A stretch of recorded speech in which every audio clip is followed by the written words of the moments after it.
Get out the broomsticks, baby. Let's freaking go. Phillies get the W. Move on to 3-0 on the season. Sweep the Atlanta Braves. Phillies now win the game 2-1. With me today is my man, Justin. What is going on, man? What is going on? What is up? What is up? What is up? I know typically you see us breaking down the Sixers. Today a little bit different today. And I don't think people may not know this, but you and I both played a lot of baseball. So I feel like we're somewhat qualified to talk about this. Let's go, man. There are so many positives from this series. Again, the Phillies have swept the Braves here. 3-0. What a way to start the freaking season. We have Chris Moore saying the bullpen has been better. I think we can go beyond better, to be fair. It was one of the weaknesses of the team, if I remember correctly. They were like literally the second worst in MLB history. Literally the worst. It was. I feel like baseball, unless like baseball for me was so hard to watch for a while because unless you were watching Nola pitch, pretty much everybody else you saw on the mound was awful.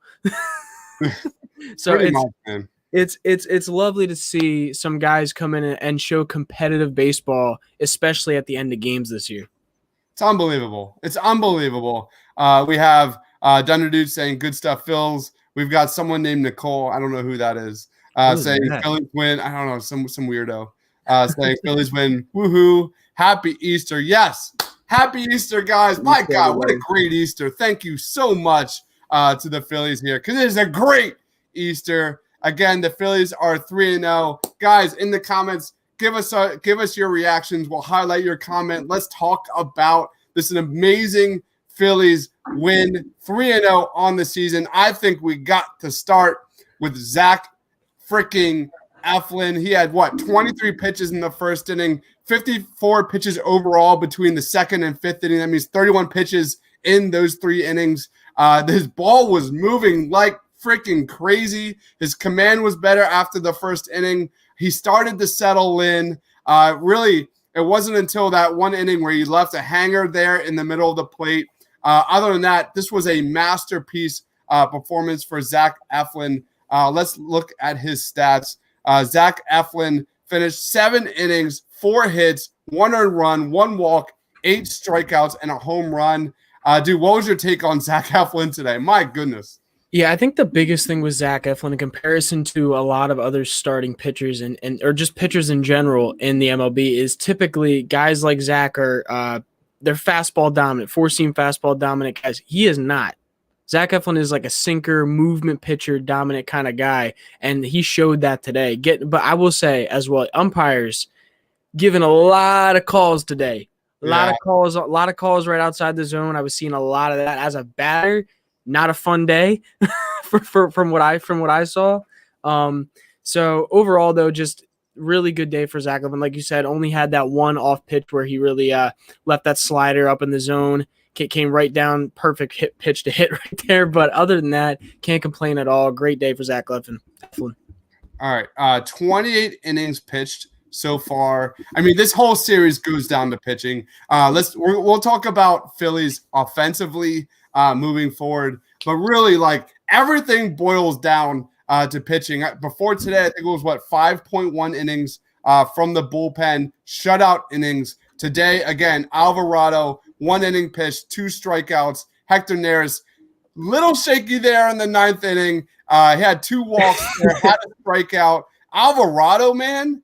Is the wild thing incarnate. It feels like we're watching, Charlie Sheen's character from Major League out there. But my God, he threw 7 sinkers in a 1-2-3 8th inning that were 98, 98, 99, 199, 199 sinkers.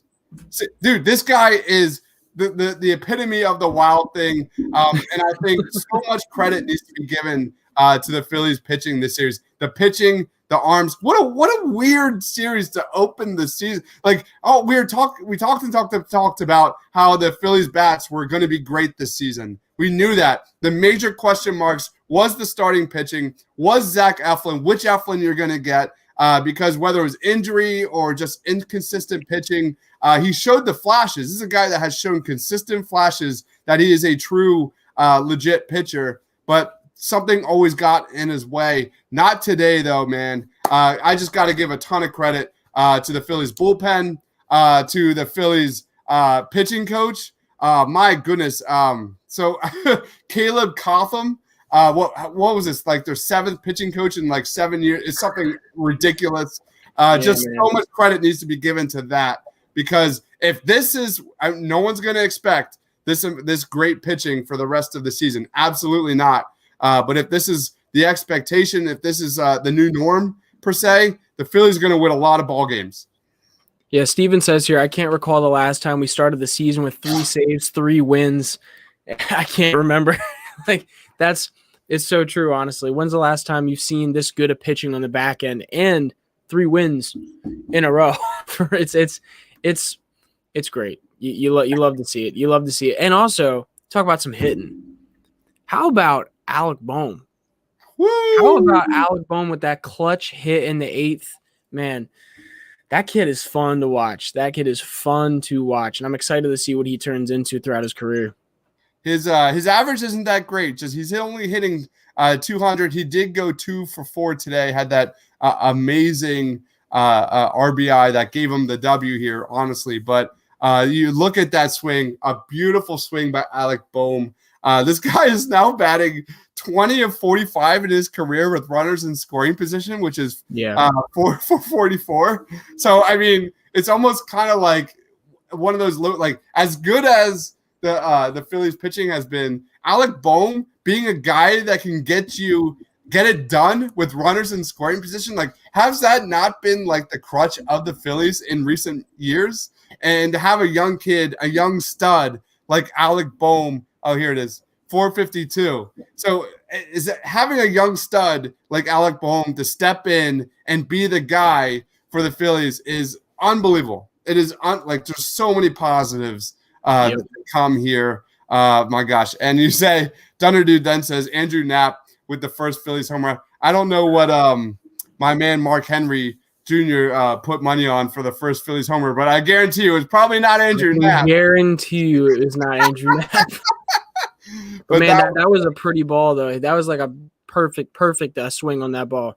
Yeah. He had the first Phillies home run. I mean, you look at his last year. I wasn't the biggest Andrew Knapp fan until then. He had a really good season last year. But, man, what can you say? Andrew Knapp, JT Realmuto, is this not the best catching duo in the National League? So, any other thoughts before we get into player of the game, dude? I'm trying to think. Ooh, Didi Gregorius with another nice play up the middle earlier. He had another nice catch to save that ball from dropping in earlier. And man, I know Didi Gregorius has been known for his defense. Like, he's a good defensive player, but 2 games in a row making some nice catches outside the infield are pretty nice to watch. How's yeah, man. He had an amazing acrobatic catch there, leaping catch in the 6th inning. Just like, what was it? I think it was game 1. He had a ridiculous catch. But my goodness. Let's go into your player of the game. Who's your player of the game, man? I'm going to go Alec Bohmer. We'll go Alec Bohmer just for that clutch hit at the end there. He's been super consistent in that clutch factor. And then I think it's so hard to find guys like that anywhere. Like, you can find guys that hit for average and do well, but not everyone can do it in the clutch situation. So that to me is huge. And if he can keep that up throughout the season, he's not even, it's not going to be people complaining about him getting rookie of the year anymore. It's going to be people wondering what he's going to be getting after that. So we will see what happens. But I think today's game, that was one of the biggest clutch moments of the game. Yeah, I'm going to go just like I did last game 2. I gave us a kind of a collective grade to the Phillies bullpen. I'm going overall. You look at the Phillies pitching so far in this series, 27 innings. They've only given up 12 hits. They've had 35 strikeouts, and they've only given up 3 earned runs, 2 home runs. My goodness, is that not like just the key ingredient to a winning baseball team. At the end of the day, pitching is everything, and I'm just blown away at this guy, Caleb Cotham. I'm probably pronouncing that wrong. I apologize in advance. Sure. It's Easter. I've been drinking all day. Caleb Cotham, the new Phillies pitching coach, is doing wonders. I don't know what's going on, but Jose Alvarado I don't know if that's a negative, but it seems like Joe Girardi is locked into these three. Alvarado, he's not really utilizing anybody else here in the pen. I don't know if that's a negative or what, but things seem to be kind of locked in there. So I'm going, my pitching coach, Caleb Cotham, for the Philadelphia Phillies, again, has completely revamped this bullpen. We're now at 7.1 innings pitched, 0 goose egg, 0 earned runs. And you're going from the second worst of all time bullpen to now a bullpen that is formidable. And you look at Jose Alvarado just throwing just this ridiculous, slider, high 90s slider to Zach Eflin, showing those flashes that you need. Zach Eflin has to be a key cog in that starting rotation if the Phillies want to do damage and make the playoffs. So that's where I'm going at. How would you grade today's performance, bro? Yeah, overall today, I think there wasn't a ton of mistakes today, so it's kind of hard to go negative on things. I just think the offense wasn't there at all times, and I do think hitters were given kind of a hard time today with the strike zone. But overall, I'm gonna give it an A. I think pitching, Zach Eflin did amazing today. Besides the one mistake he made, bullpen did great today. Didn't give up any runs. So overall, solid A. Boom for the win. Good game. Yeah. Quill says 162-0. We've only got 159 games to go. We're on our way. We are on our freaking way. Steven says 24 Ks for one walk for the starters. That is unbelievable. That's like throwing Cliff Lee out there for 3 games in a row. You look at what were the stats? You look at Wheeler's stats last game that were like he broke records, man. He broke a record from Roy Halladay. He broke a record from Cliff Lee. That's how good these stats are. These pitchers have been. Yeah, he broke his own record as well. I think it was he only gave up 1 hit, and that's the first time he's ever done that. Like ever. Yeah. So I was like not just breaking records of the team records, breaking his own records as well. All right, I'm going to grade this an A. I've always been kind of the homer these last couple games here, but like, when was the last time you enjoyed Phillies baseball? When is that? Like, I can't even remember the last time this has been this enjoyable. The fact that like this is probably the first like memorable like Philly sports moments that I've had with my daughter. Like, we're high-fiving, we're cheering the team on. You look at Eagles last season, it was a piece of shit the entire year. It was brutal. We're having a great time. And my goodness, man, I'm just so proud of the Phillies. Joe Girardi is coaching his ass off. Caleb Cotham is coaching his ass off. Steven says effortless Eflin is so economical in motion. I hope that translates to a healthy 2021. That's everything, man. That is 100% everything. Just please stay healthy. A for me. So A is across the board for the Philadelphia Phillies. How can you not give this team an A? They just swept the Atlanta freaking Braves, a really good offensive team. And this is a pretty good. Yep. And this is a good explanation for what you're saying. Like, they just swept a really good offensive team, a division team. And Julian says Phillies' issues is the rest of the division they can beat. They can't beat. We will see how good they are. April's schedule is brutal. Yeah, and that's the thing is, coming into this series, I don't think anybody thought they were going to go 3-0. I don't think anybody thought they were going to go 3-0 against the Braves. So the fact that they were able to come in and get that done gives you more hope that they're going to be able to be competitive against these other teams that have good pitching and good hitting as well. So we'll see. We'll see how they do against the Nationals. We'll see how they do against the Mets, everybody. So I'm very excited now. And like you said, I can't remember the last time I was excited to watch the Phillies every game. And I think the last time it was actually anybody exciting was when they signed Bryce Harper, and we're like, oh my God, we're doing things, we're making moves. And then they still sucked. So it's just like, I mean, there are negatives out there. Should we talk about the negatives? Like, I mean, we can hit on him. I mean, Rhys Hoskins is still a pain to watch at bat in the batter's box. There's no doubt that he's still struggling. Roman Quinn, what the hell are you doing, man? The Phillies clearly still need a center fielder. But my goodness, I think those are the two biggest things that stand out. I know Rhys Hoskins takes a lot of pitches, which is huge for getting that pitcher in a high pitch count. But my goodness, he's just not seeing the ball. He's just not seeing the ball. I mean, he got a hit today, didn't he? He was 1 for 4 again today. He had a really big base knock last game, a double. That was huge for the Phillies, but he's just frustrating to watch. There's no way around it. No, I'll definitely say that's something that's been something like I've thought as well the past I don't even know how many years has he been on this team? Has he been on this team now? Can't even think.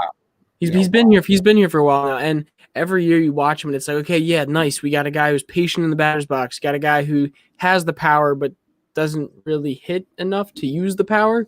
Like it's like he's too patient at times, but then also he just goes on these massive cold spells, just massive cold spells. It's just, and hopefully he can get that together a little more this year. I mean, we'll see what happens. My problem with the Phillies lineup is they're waiting too long and they're trying way too hard to hit the home run. You look at Roman Quinn, you look at Gene Segura, you look at Rhys Hoskins, like hit the ball where it's freaking pitched. That's something that we haven't seen from these three in a while. You look at Zach Wheeler's at bat the other day where he drove a ball down left field. That was a beautiful at bat. We haven't seen that. Like Gene Segura today trying to crush the ball. Again, Roman Quinn trying to crush the ball. Hit the ball where it's pitched and just drive it to the opposite field like you should, man. That we haven't seen that. Steven says, I really wish Hoskins would bring his hands down. He was on the right track last March, and COVID made him abandon it. I'm disappointed how high he holds his hands. That's something we've been watching the last couple of years on Rhys Hoskins and his swing. Anything else you want to bring up, man? No, I think we're good for this game. All right, man. Let's finish with plugs. Where can we find you? Yeah, go follow me on Twitter at J_Persichetti. Actually, later today, there's going to be another post-game show. I already talked to Tiago. At least we're both going to be on there for the game against the Memphis Grizzlies tonight. Sixers versus Memphis Grizzlies come on right after the game, and you'll see me and Tiago at least on there. And go follow me on Twitter for Delaware Bluecoats updates. Awesome. Please be sure to hit that like and comment and subscribe button. Turn on notifications. Phillies get the W again. Bring out the brooms. They've swept the Braves. 3-0 on the season, 159 wins more to go to finish undefeated in the season. I'm just kidding. But my gosh, a lot to be positive here about the Philadelphia Phillies. To wrap it up, we are going to do our video of our sponsor. Thank you, everybody here, for watching. Stay awesome. Happy Easter. Stay safe, everybody. Hey, what's up, guys? March Madness is here. The NBA and NHL are both in full swing. Baseball opening day is coming up, while we here at the Painted Lines are devoted to bringing you top-notch content from all the major sports. We are excited to also now give you the opportunity to cash in on all that content and knowledge. If you follow the link below, you will have the opportunity to sign up with BetRivers, an online sportsbook, and get an instant new user deposit match of up to $250. That's free money that you can use and try to turn into more free money. Let's go. Don't sit there and waste all that money. Turn every basket into an otherwise meaningless Cavs-Timberwolves matchup in on a random Wednesday in March. That makes it all the more exciting. For betting tips and advice, be sure to check out written content from our top prognosticator, Money Max, on our website at thepaintedlines.com, or check out the Tough Cover podcast right here on the Painted Lines YouTube channel. You've seen the commercials all over TV and radio, but now is the time. Sign up today with BetRivers using the link below and start cashing in on your love for sports. Using the link below will automatically inform BetRivers that TPL sent you.